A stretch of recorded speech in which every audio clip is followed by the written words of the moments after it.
Hi everyone, welcome back to my channel and to a week of eats and workouts. I started Monday with a smoothie before I went to the gym. One of my favourites is with the Alpro protein plant milk, frozen banana, oats, almond butter, hemp seeds, cinnamon and a pinch of salt. If I have vanilla protein powder, I usually add some of that in as well. This one made 2 small glasses, so I just had one prior to my workout. I then went to the gym and my Monday workout on this particular week was a triple threat cardio. I do a 20-minute session first on the bike, followed by 20 minutes on the cross trainer, and then finish up with 20 minutes on the Stairmaster, which is a pretty big achievement because not long ago I could barely manage 10 minutes before wanting to simply pass away. Then for breakfast when I got back home, I made some avocado toast. I've still been getting so many tomatoes recently, including lots of green ones still, which you can actually eat. They're just a little bit on the bitter side, but I find with lots of other flavours they blend in and it means I'm getting to use them up at least. I did one piece of avocado toast with some vegan kimchi on top, and on the other I added on all of the tomatoes as well as some chili oil and coriander microgreens. I also had that with the other half of the smoothie left from earlier in the morning. Then for lunch I made a Thai carrot and basil soup. I pulled up the rest of the carrots left in the veg bed, so here's your last chance to have a good laugh at the weird and wonky ones. As always, the tops don't go to waste because the rabbits love those. Then for the base of the soup, I fried off some onion and garlic, added in the carrots and some Thai red curry paste. I poured in some veggie stock, and I like adding beans into my soup. If not, then silken tofu just to up the protein, plus it makes it really creamy. I also added in some coconut aminos. Then once the carrot had softened, I blended that up with some fresh homegrown basil. I love a carrot and coriander soup, but Thai basil especially is very good in this. Once it was smooth, I then just reheated it and added on some dried chili flakes, pumpkin seeds and more basil, and I just had that with some toast and froze the leftovers for another day. For dinner, I made a tofu PALAK inspired curry. I really love this kind of curry with some tofu, but it would also work great with chickpeas too. I simply just coat the tofu cubes in cornflour, salt and a little paprika, which gives them a really nice golden colour. Brush them with a little oil and then put them in the oven to bake for around 20 to 25 minutes until they're a little bit crispy on the outside. Meanwhile, for the curry, I fried off some garlic and ginger puree. I use a microplane grater for this, and then added in some chopped tomatoes and fried those off with some cumin and garam masala. I wilted down some spinach quickly just by pouring boiling water over it through a colander and blended it up with some fresh coriander as well. Added the spinach puree to the pan along with half a can of full fat coconut milk, a really good pinch of salt and some pepper, and then stirred that through. I then blended it further just to make it a little more smooth, and at this point the tofu was lovely and crispy, so I added that into the sauce. We had that with some basmati rice. Absolutely regretted not having some naan with this time. Is perfect with all of the sauce. There was some left over too, so I ended up having some more.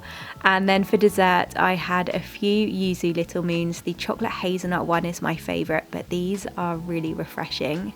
Then on Tuesday for breakfast, I had a yogurt bowl and I just toasted some rolled oats, stir in a little plant milk and maple syrup, and the oats then go really nice and chewy. As always, my go-to is the Alpro Greek style protein yogurt. I also had some berries on top and some chocolate hazelnut spread. I then went to the gym after breakfast for an upper body workout. Upper body is usually one of the first to go when I've been a bit slack with my gym routine, and I really notice a difference when I haven't done it in a while, especially my assisted pull-ups, which I'd gotten into a really good routine with up until recently, but even just a few weeks off has made it so hard to get back into, so this is definitely a routine I want to focus on a little bit more at the moment. After the gym, I then went back home for lunch. I made a baked potato with some chickpea tuna. My usual recipe combines mashed chickpeas with red onion, celery, dill, gherkins, capers, but it really depends what I have to hand in my fridge. You can really switch this up and make it slightly different each time. I'd put a potato in the oven to bake earlier on, so I added a load of the chickpea tuna on, added on some chai flowers on top and had that with a salad on the side. Then in the afternoon I had an oat milk matcha latte with cinnamon and a Trek chocolate protein flapjack. And later on for dinner I made my soy mince lasagna. It is all about building layers of flavours when it comes to bolognese or ragu.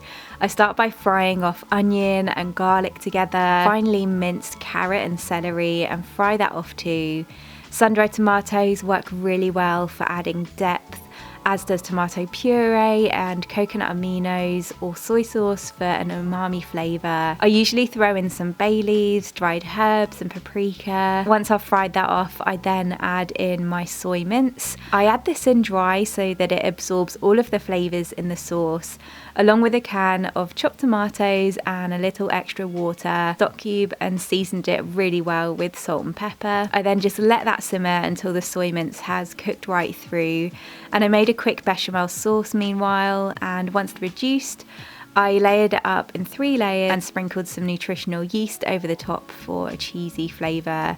Then baked that in the oven for around 30 minutes until the pasta was fully cooked through. Although I always soak the lasagna sheets in hot water before layering to help with the cooking process. Added lots of fresh basil over the top once it was done, and we had that with a side salad and a sweet mustard dressing. And again, there were 2 portions each, so we did have 2 platefuls of the lasagna. It's just so good. On Wednesday, I went straight to the gym in the morning and just jumped on the treadmill for an hour. Walking is something I really enjoy, even though this was quite fast paced on a bit of an incline. I always feel a morning walk sets me up for the rest of the day. I then made pancakes for breakfast. I've still also had a few strawberries coming through up until recently, including this one, which I actually think could be the biggest strawberry I've ever seen. This is also my point of view when I'm cooking. Juno has to know what is going on at all times. Personally, I think she had her eye on that strawberry. I made my spelt and oat flour pancakes. They're just so quick and easy and never fail to come out perfectly fluffy every single time. Always love these with some vegan yogurt, almond butter, mixed berries, and then lots of agave over the top. I don't often make pancakes during the week, but when I have a bit more time in the morning, I enjoy having them for breakfast. For lunch, I toasted a chia seed bagel and then used some of the leftover chickpea tuna in it with some sliced cucumber and some fresh rocket. And I had that with some lemon and chili quinoa chips. Just a really quick and easy lunch. The leftover chickpea tuna always goes so far and is such a versatile filling for so many things. And you can't beat a sandwich and crisps for lunch. It's one of my favourites. For dinner, I made some ramen, which is one of our staple household dinners. I pulled up some spring onions I still had in the veg bed, and then for the base, I combined miso paste with crispy chili oil, coconut aminos, rice wine vinegar, and rice mirin, and then set that aside. I then built up the flavours in the pan by frying off some garlic and ginger, some gochujang, and then ladled in the vegetable stock, and I used the other half of the can of coconut milk left over from the curry on Monday to make it ultra creamy, and I just let those flavours simmer together. I chopped the spring onion bulbs and sliced the tops. Then I steamed some frozen gyoza.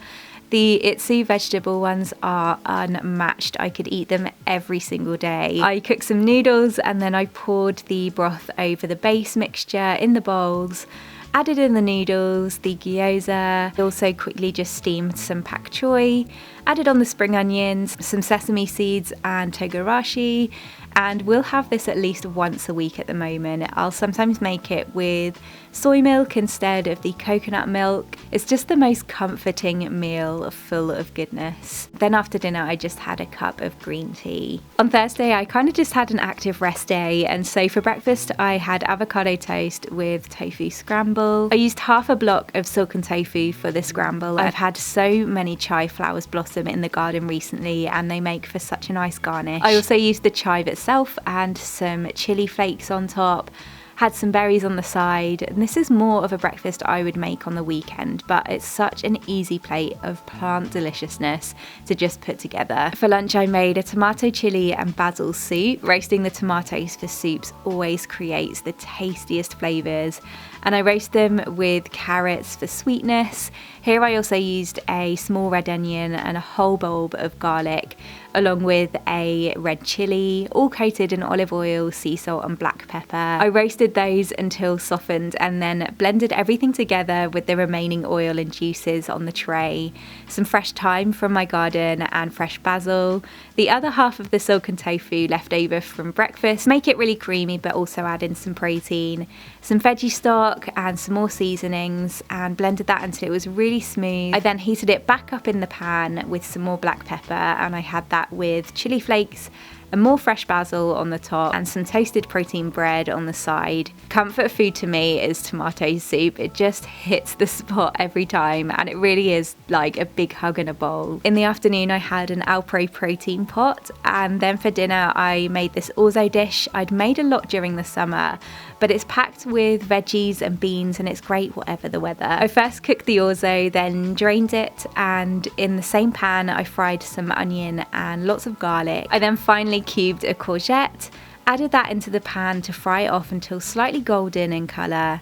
I then added in sun-dried tomatoes, capers, a little tomato puree, some dried chili flakes and dried herbs, and butter beans for plant protein. I added the orzo back into the pan and just heated everything through with some lemon zest, lemon juice and lots of fresh parsley. I still have a load in my garden. I added some chopped fresh basil in as well and seasoned with salt and pepper, a little more olive oil. It comes together so quickly and it's so delicious. You can really switch up the veggies you add into this too. You could use chickpeas or cannellini beans instead of the butter beans. It's a really versatile dish, and you can also have it alone as a main, or make it a little bit lighter without the beans and instead add something like sliced breaded tofu on the top. For dessert I got to try Buja Buja's new Wonders. These come in 4 flavours and I tried the hazelnut, which was delicious and the perfect way to end the day. Lastly, on Friday for breakfast I made a speedy bowl of porridge with soya milk, and I added some almond butter on top with raspberries, blueberries, hemp seeds, some pumpkin seeds and a drizzle of maple syrup. This was so warming, creamy and delicious, and the perfect bowl of slow release energy prior to my spin class, which I do every Friday and really love. It's just 45 minutes, but it's such a great way to end the week. Then for lunch I just heated up the rest of the tomato, chili and basil soup I made the day before, and I had it with a toasted sandwich. In this I layered up tomato chutney. I mashed the other half of the avocado left from Thursday's breakfast, some fresh sliced tomato, sliced red onion, fresh homegrown basil and lots of fresh rockets. This was such a good sandwich. It went so nicely with the soup, which I just topped with lots more fresh basil again. Homemade soup is the best kind of soup, but especially for meal prep. When you can get a couple of lunches out of it, it's perfect. I had a matcha latte in the afternoon with a Trek lemon protein flapjack, and then for dinner I made some breaded tofu. I cut a large block of tofu into thick slices, then I toasted some breadcrumbs in a little oil until nicely golden.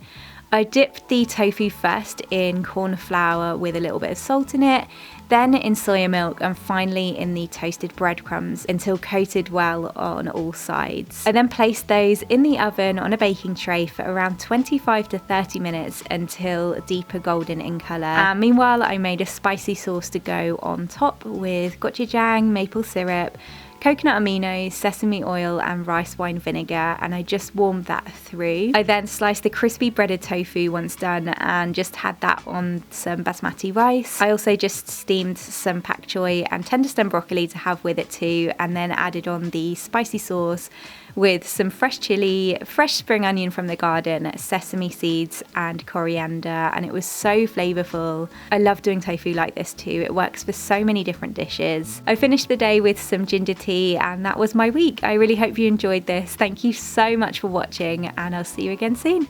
Bye!